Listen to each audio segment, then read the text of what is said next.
able to get invested in the characters. I realize now that that is not a good enough reason to not like something. Obviously, there has to be more about it that's wrong for me to not like it. But back then, that was enough for me. Nowadays, that is absolutely not enough for me. Now, the question is, do I still not like it, or have I come around? Well, let's find out. So, I'll start with what I do like about the movie, because, of course, that's the format. For one, it has really nice looking visuals. Like, this is probably one of the best looking movies in the entire MCU, whether it be the Eternals' powers or the different designs for the deviants and how their different body designs allow them to move differently, all the different powers. It's a very nice looking movies. It's a very nice looking movie. That was a terrible wording of that sentence. Yes, it looks fantastic, and even like the scenery, like the different areas they go to, and even when the emergence begins, that looks amazing. So it goes without saying that if this movie is the best in the MCU at being one thing, it's having the best visuals, both in how they look, like both in the quality of them and in the concepts, except for Pip the Troll, but we don't talk about Pip the Troll. So yes, the concepts are interesting to look at, and they look fantastic.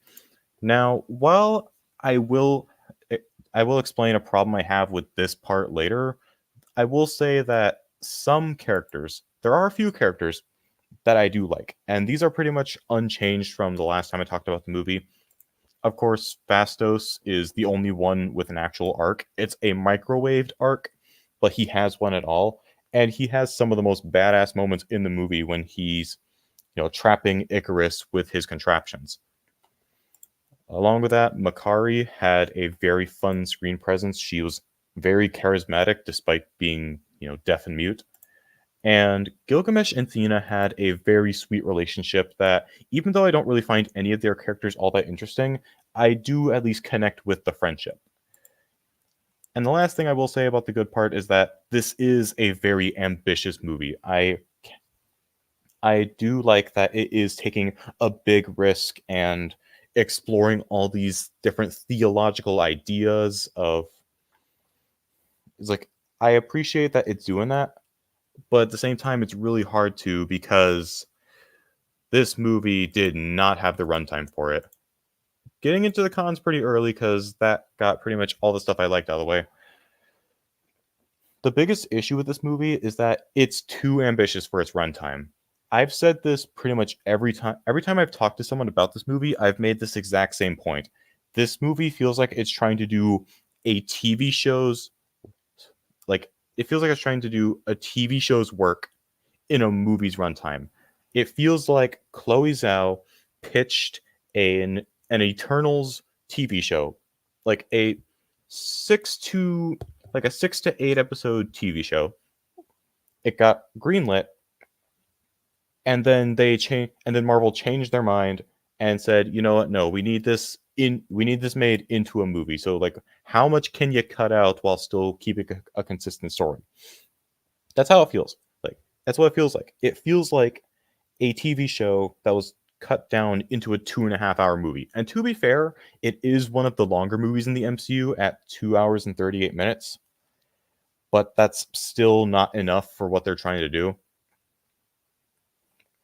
This absolutely needed to be a TV show because with all the different ideas and all the different characters, it's like here's the thing. This movie is trying to establish an entire team of 10 characters while exploring all these different ideas and adding this whole new side of the MCU, this celestial angle to the MCU. It's trying to do all of that in 2.5 hours, which might not sound bad, but then you realize watching the movie that they needed way more than 2.5 hours because not only do some of the ideas go unexplored, but a lot of the characters end up being underdeveloped. This was the big issue that I had previously with the movie, where it was really hard to vibe with a lot of the characters. And when more than half the team is like this, then that does not help the issue. Giving examples for each of them, there's not enough. We don't learn enough about Cersei to really have any reason to care about her outside of, her being appointed the new leader of the Eternals now that Ajax's dead. Speaking of Ajax, we only see her in flashbacks because by the time the events of the story happen, she is dead, and we don't really get to learn about her anyways. So when the big dramatic moment with her and Ikaris does happen, it's hard to care about her because we don't know her enough. Speaking of Ikaris, I can see an interesting idea there, but Richard Madden's performance really hurts it. It's very wooden and doesn't give off the right emotions. Now, I'm sure that Richard Madden is a good actor. I haven't really seen him in anything else, so I can't really confirm myself. I'm sure he's a good actor, otherwise they probably wouldn't have cast him. I'm willing to bet though at the same time, I wouldn't be surprised if they only chose him because he has a good enough likeness for their Superman character.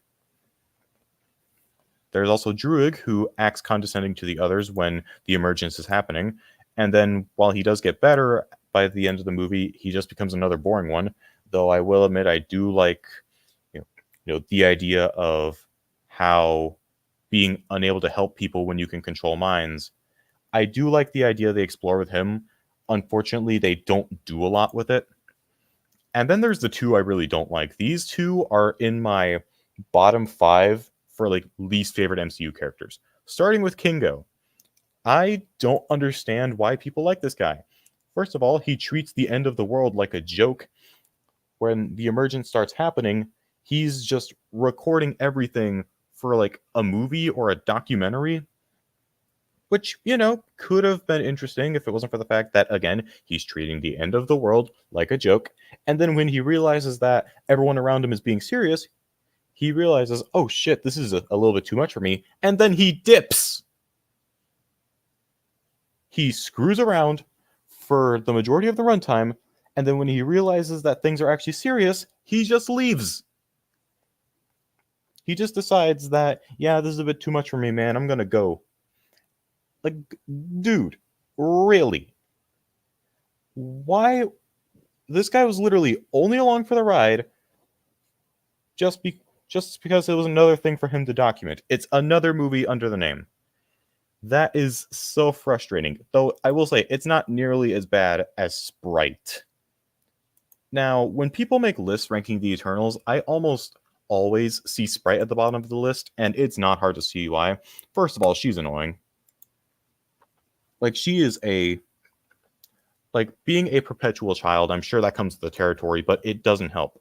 Along with that, the only reason why she doesn't want to stop the emergence is because she has the hots for Ikaris.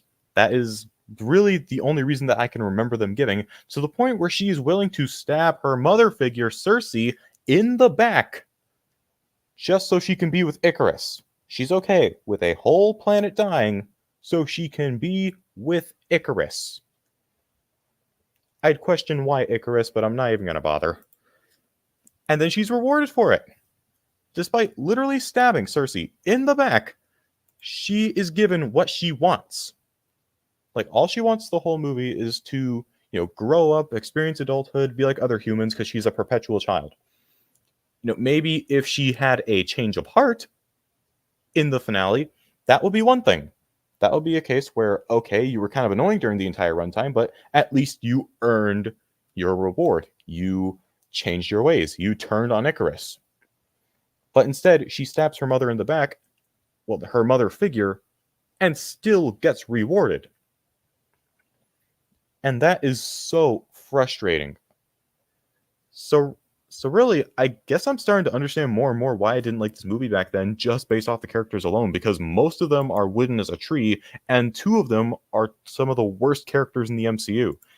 And despite the fact that this review is already almost 10 minutes long, I haven't even gotten to the deviants. Now, like I said, I like the design of the deviants and how each of them have different body types, whether they be more bipedal or quadrupeds or sextupeds, if that's even a thing, 6 legs, or even bird-like. They have interesting designs, and I like the idea that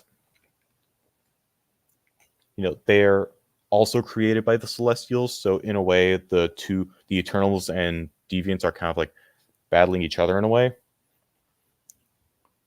The problem is that Crow, when he, becomes more sentient after absorbing, I think it's both Ajak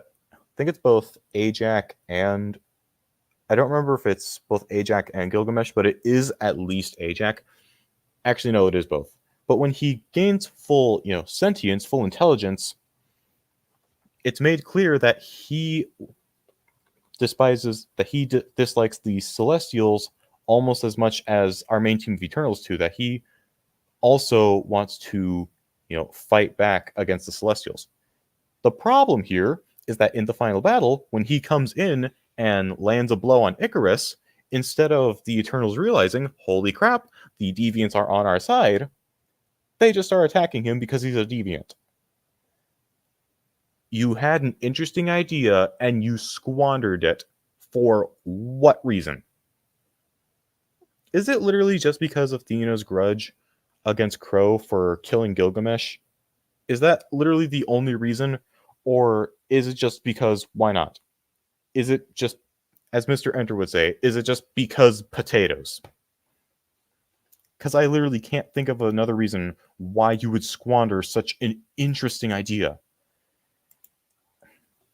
And really, that's the big reason why I don't like this movie, if I'm being completely honest here. It's because it has a lot of great ideas, but they're completely wasted. It had a lot of ambition. It was willing to take a big risk with this big theological and ambitious movie, and it just wasted so much of it. Again, I question how good this would have been if it was a TV show, but at the very least, they'd have more time to do what they wanted with it. At least then Chloe Zhao would actually be able to explore some of these ideas in depth, give us reasons to care about some of these characters, develop them to where we can actually understand them better. Maybe Sprite's backstabbing of Cersei might have actually been a little bit better if we understood what she sees in Icarus to make her do the horrible things she does. Or there are some parts of the movie that I feel like definitely should have been rewritten at least a little bit. But at the end of the day, it doesn't change that this movie, despite being so ambitious, but despite swinging for the fences, at best it gets first base. At worst, it strikes out. Now, while this movie is a subjective 1.5 for me, I'm going to be very generous here. That was terrible. And give it a 2. Because there are things that I like about it. There are a few characters I like. I'll even give a little bit of credit to Kit Harington as Dane Whitman, as sort of the human of the the human character. He's not in the movie for that much, but he does give an interesting perspective to this human entering this world of gods. And I do like the little scene at the end where they tease Blade. And given the recent leaks, it seems that's more teasing Midnight Suns than Blade's actual solo movie.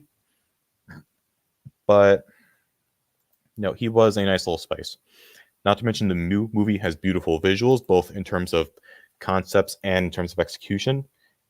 And I will give it credit that it is a very risky and ambitious movie. But again, because of the movie's runtime and just some really stupid decisions made in the writing room, most of its ambition is completely squandered and wasted. And on top of that, outside of the 4 characters that I do like, the rest of the Eternals are either more wooden than a tree or some of the MCU's most unlikable. If you like this movie, if you like this movie or even love it, don't stop, right? I don't want this review to encourage you to stop liking the movie, but this is just me explaining why I personally don't like it, even if I am willing to admit that objectively it is okay. But anyways, guys, that's going to be my review of Eternals. If you enjoyed, you know what to do. I'm not going to bore you with all the generic stuff. See you guys in the next video. Take care, and Godspeed.